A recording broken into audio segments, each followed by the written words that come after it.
చూడండి, శివాలయంలో పురుషోత్తముడు ఈరోజు శివరాత్రి సందర్భంగా పూజ జరుగుతుంది.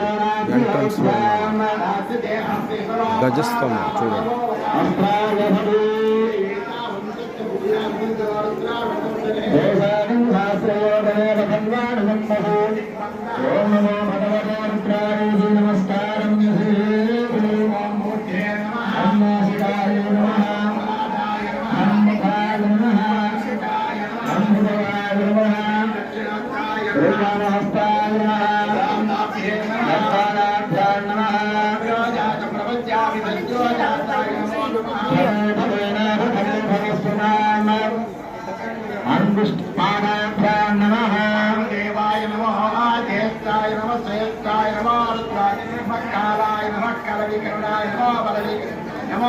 శివరాత్రి సందర్భంగా పూజ జరుగుతుంది.